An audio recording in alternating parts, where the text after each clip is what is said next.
Look, Spider-Man Brand New Day is the next Marvel movie. Everybody knows that. And although there is a ton of stuff that we already know about the film, like the Punisher stuff and the Hulk stuff, there's one big mystery left still for this movie. And I'm talking about Sadie Sink. Sadie Sink was spoiled in the trades to have a major role in Spider-Man Brand New Day. And comicbook.com revealed an article saying that Marvel Studios has some crazy twist with the Sadie Sink character. Like it's some kind of mind-blowing, earth-bending, really crazy twist that they are desperately trying to keep secret, and I know what it is. At least like part of it. I know part of it from sources. They told me it's crazy. Seriously, this is crazy. Let's talk about Sadie Sink in Spider-Man Brand New Day. Now, the first thing that's crazy about this is the Jean Grey thing, and you might be like, what?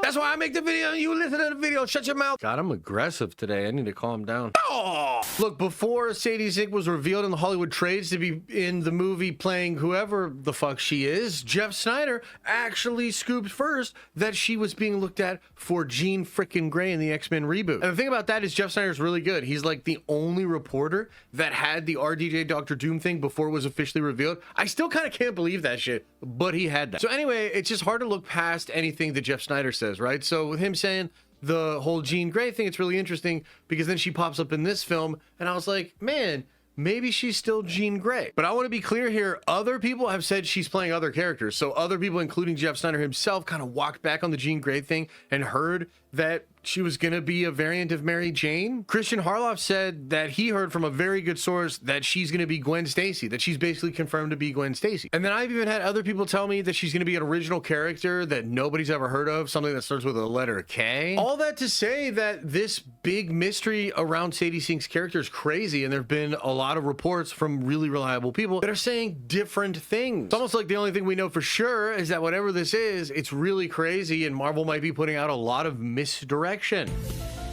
But before I tell you the new stuff that's out there, let me tell you a little bit more about my Jean Grey theory, because it's probably not real now, but yet also technically could still be real. So we're going to talk more about it at the end of the video because I can't let it go. So to me, I thought, okay, well, how can all these people be hearing that she's this other character when really she might be Jean Grey, right? So I kind of just was operating from that perspective. And there's some new stuff recently Alex Perez said about the X-Men and the Fantastic Four and the Avengers and how people are pulled out of their different universes. And for instance, the X-Men in 616 may just exist as regular people. They never got their X gene. I started to think, what would be happening if this character was Jean Grey, but she never got her X gene? I was like, oh man, that'd be so cool. She'd just be a regular person, but she'd be having the dreams of other Jean Greys, because if the multiverse is collapsing, she'd be having dreams of these other people dying, and she'd be like, wait, why do I not have this power? And I thought it would be really cool to have identity plugged into this, because Peter made the wish and everybody forgot who he is. I've heard rumors that maybe Peter's even forgetting who he is a little bit. And if this was Jean Grey that forgot she was Jean Grey and was going by a different name, she'd have a kinship with Peter in the sense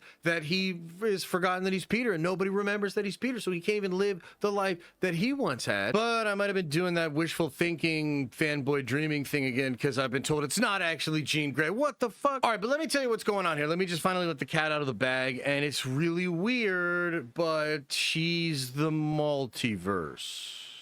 That's it. She's the multiverse. She's like a human representing the multiverse. Now, look, My Time to Shine technically talked about this on Twitter, but like everybody ignored it because nobody wants to hear that shit. And I've been told that this is what it is. And in fact, it's even further than that. I've been told that she's going to be the character of Abyss. Now, this is crazy. So Abyss is a really cool character from the Jonathan Hickman Time Runs Out Avengers comic books. And she's the sister to this guy, Ex Nihilo or Ex Nihilo, who is something known as the Builder. Now, these two characters are ancient perennial forces within the multiverse. Ex Nihilo or Ex Nihilo is a character that creates and expands life. But Abyss was a force for entropy. She represented the destruction of things so that it could be rebuilt into something different. But the main thing the Abyss character was used for as a story device was late in that story, the Avengers realized that the multiverse is dying because Abyss starts to die. She, as an aspect of the cosmic forces of nature, starts to die. So look, the first time that I heard that this character was going to be Abyss, the thing that kind of came to mind for me was that moment in the Hickman comic. And I was like, oh wow, they're actually going to use the character of Abyss and this character of Sadie Sink to represent the multiverse collapsing. And so she's likely just going to be a friend of Peter Parker's in the film that's then dying and becomes this catalyst for understanding that the multiverse itself is dying. So maybe that's all that it is, and she's just some embodiment of the multiverse.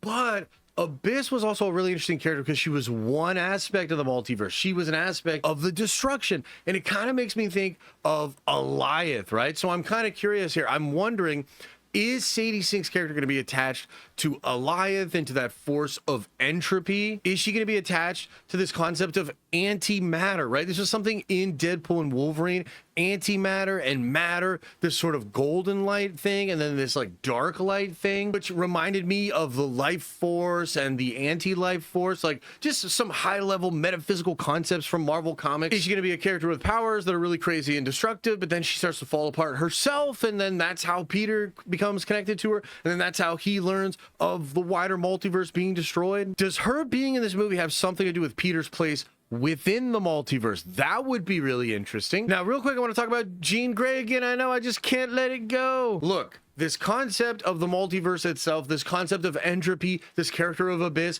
it does remind me of the Phoenix Force and the White Hot Room. Technically, the Phoenix Force is an aspect of life from the multiverse where everything that dies goes to the White Hot Room and then is reborn. That is actually very similar to Abyss and Ex Nihilo and their whole thing of building life and destroying it. It's very similar to the Phoenix Force. Now, this was never a comparison that was drawn in Marvel Comics. This isn't something that Hickman pulls from, but maybe Kevin Feige wants to use this. Maybe he wants to use this to set up the fact that she is Jean Grey, and maybe my crazy Jean Grey theory could still be correct. So let's just be crystal freaking clear about this, okay? According to comicbook.com, major twist with the Sadie Sink character.